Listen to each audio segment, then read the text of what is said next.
지금부터 국민의당 제62차 최고위원회의를 시작하겠습니다. 먼저 안철수 대표님의 개회 선언이 있겠습니다. 62차 최고위원회의 시작합니다. 이어서 안철수 당대표님의 모두 발언이 있겠습니다. 미국의 대북 정책은 한치의 오차 없이 최대한의 압박 기조에 맞춰져 군사 옵션이 날로 현실화되고 있습니다. 펜스 부통령의 방안도 대북 압박 강화와 북한의 억압적 현실 환기가 목표임을 명확히 밝혔습니다. 하루가 다르게 미국의 대북 반경 기조가 확산하고 구체화하고 있는 것입니다. 급기야 포피 전략까지 거론되기에 이르렀습니다. 하지만 문재인 정부는 포피 전략의 실체조차 제대로 파악하지 못했고 지금까지 아무런 입장도 내놓지 못했습니다. 어쩌려고 이러십니까? 더욱이 미국이 국제사회에 대한 정면 도전이라고 규정한 북한의 열병식에 대해서는 이런 방구조차 없습니다. 천안함 폭침 이후 적용되어 온 5.24 조치의 예외를 만들면서 북한 만경봉호가 우리 영해로 들어왔습니다. 국제사회가 주시하고 있습니다. 큰 소리가 들리지 않는다고 조용한 게 아니란 건 국민들 직감하고 있습니다. 한미 군사 외교 공조를 흔들기 위해 북한이 전술적으로 꺼내든 장치이고 올림픽 후엔 큰 문제가 될 거라고 걱정들 하고 있습니다. 외교에서 가장 중요한 힘의 원천은 원칙입니다. 일은 벌어지는데 못 본 척 한다고 그 일이 없어지는 게 아닙니다. 정부의 벙어리 외교는 국제사회에 잘못된 신호만 주고 우리 국민의 가슴을 멍들게 하고 있습니다. 북한에 할 말은 해야 하고 지켜야 할 원칙은 지켜야만 합니다.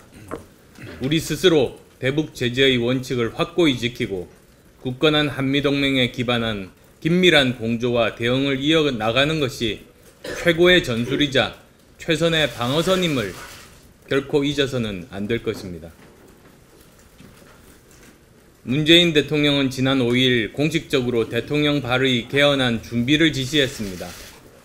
자유한국당의 협의를 위해 총력을 기울여도 모자랄 상황에 대통령이 직접 나서 문재인표 개헌을 만들어내 오히려 자유한국당의 반대를 적극적으로 이끌어낸 꼴입니다.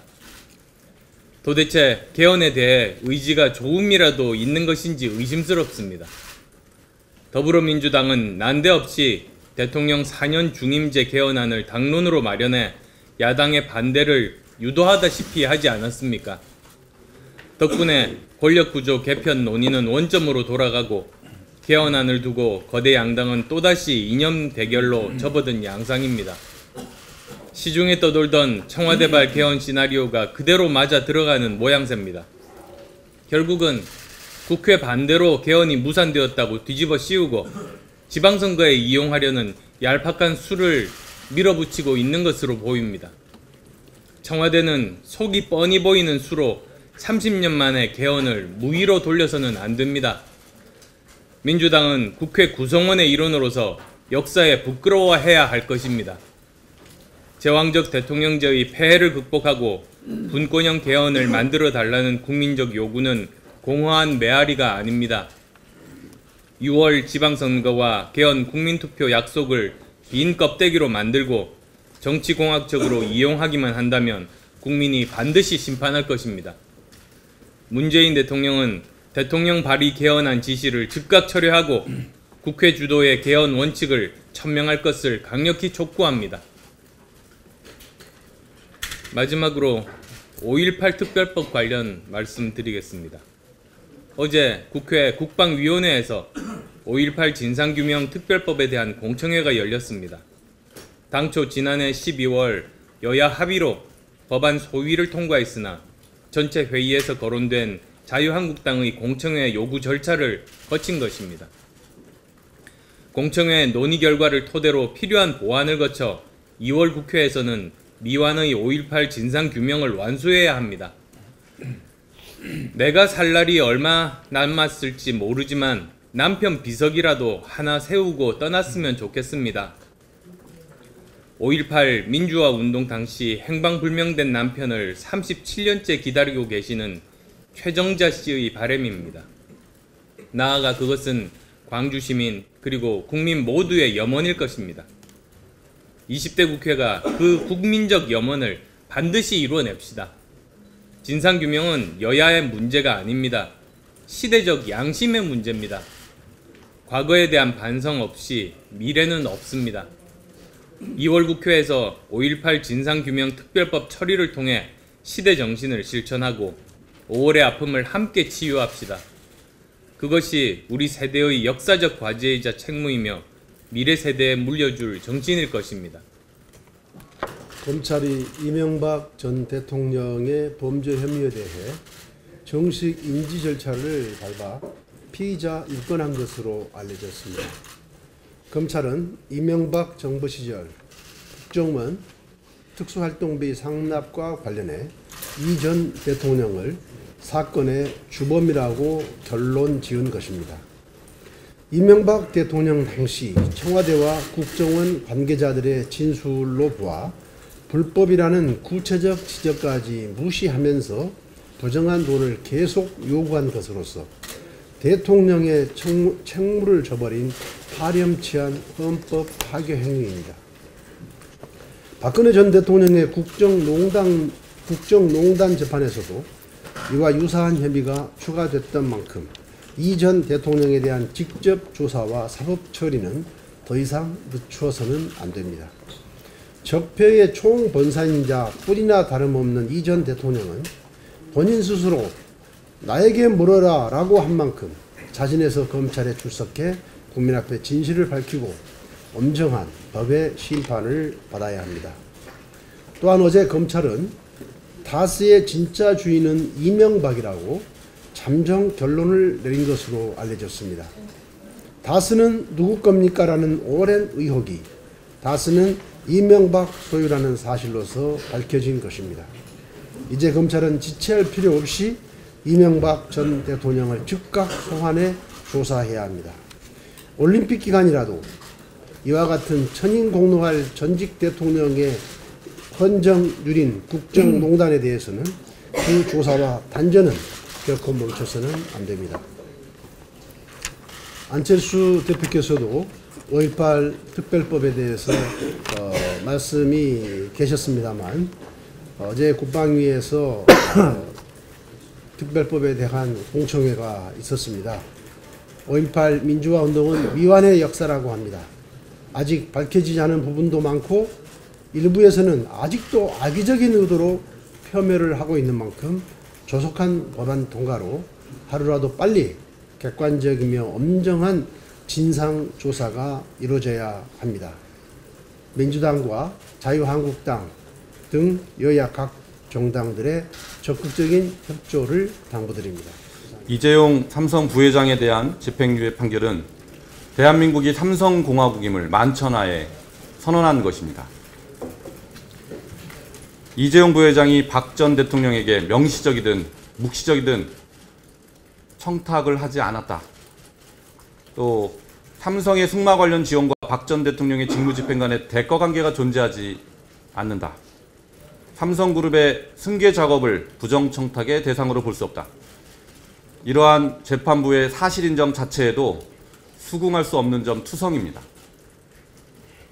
그러나 재판부의 판단을 100보를 양보해서 최대한 존중한다고 하더라도 재판부가 무려 36억 원의 뇌물증여 사실을 유죄로 인정했고 국회 청문회 위증도 유죄로 인정했으면서도 징역 6개월에 징역 2년 6월에 집행유예 4년을 선고한 것은 듣지도 보지도 못한 전례가 없는 판결입니다.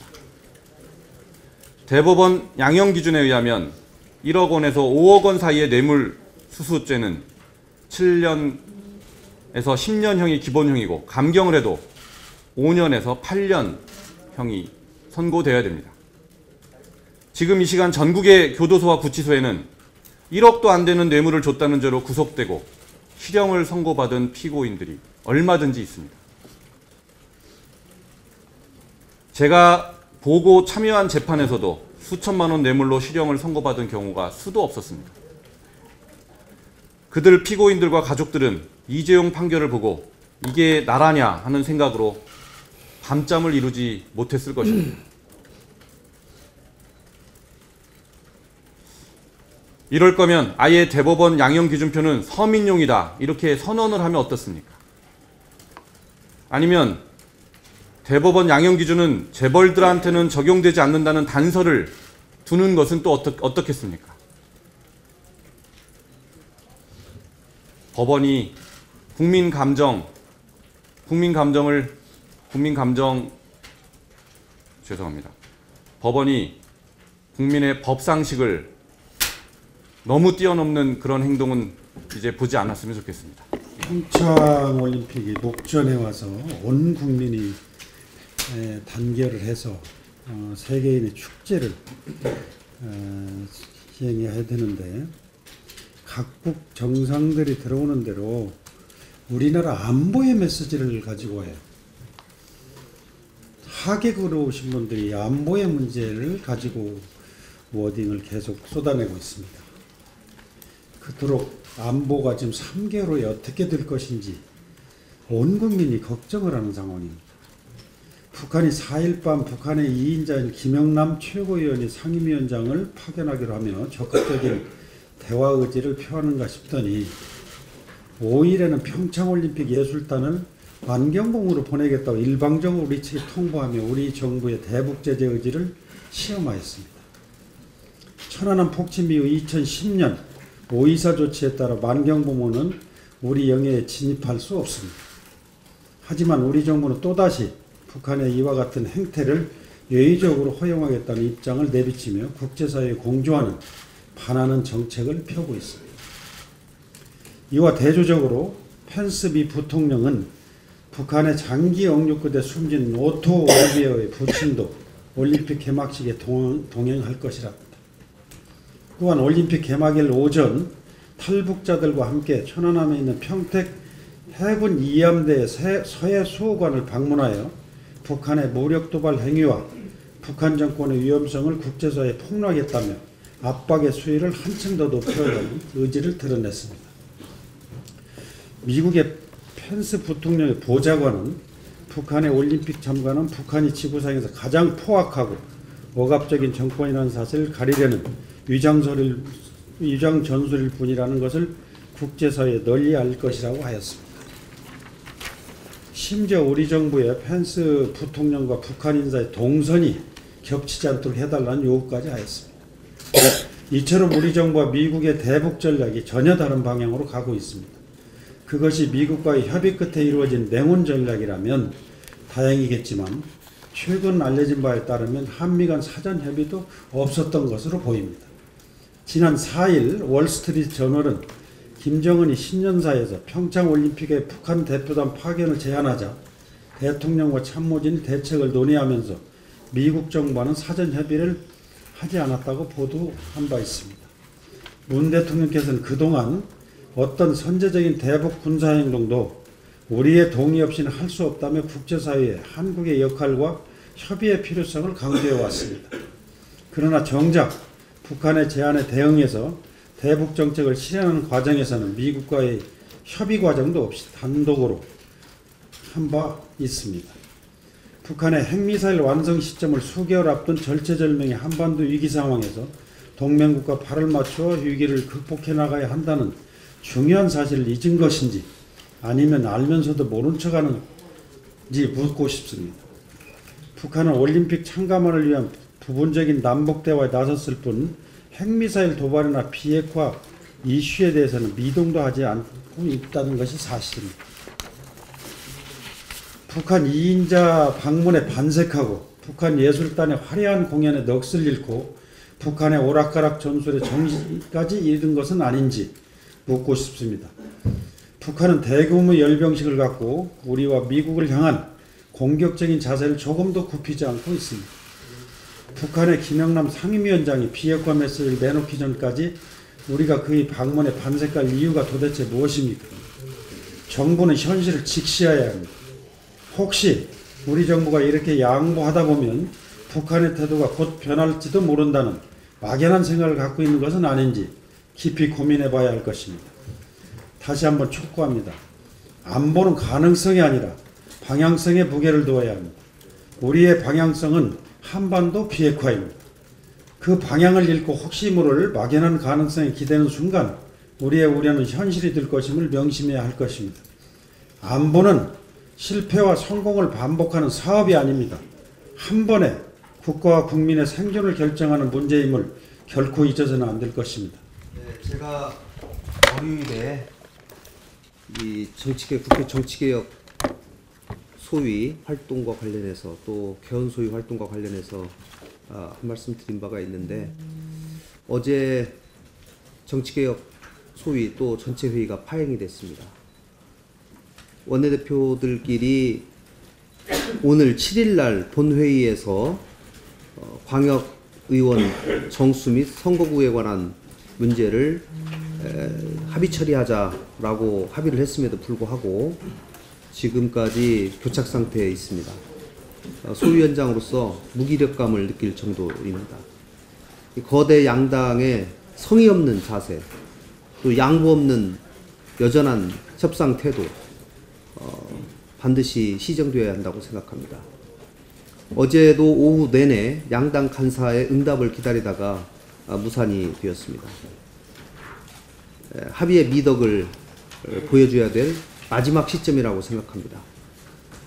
지방선거 준비자들이 정상적으로 선거 운동원 등록을 하고 선거운동 시작하기 위해서는 오늘 본회의에서 꼭 처리되어야 합니다. 그럼에도 불구하고 지금 합의에 이르지 못하고 있는 점에 대해 대단히 유감스럽게 생각합니다. 특히 연동형 비례제 문제, 또 기초의원에 대한 중대선거구제 보장 문제, 이 문제도 같이 아울러서 반드시 필요하고 양당의 전향적인 자세를 다시 한번 촉구합니다.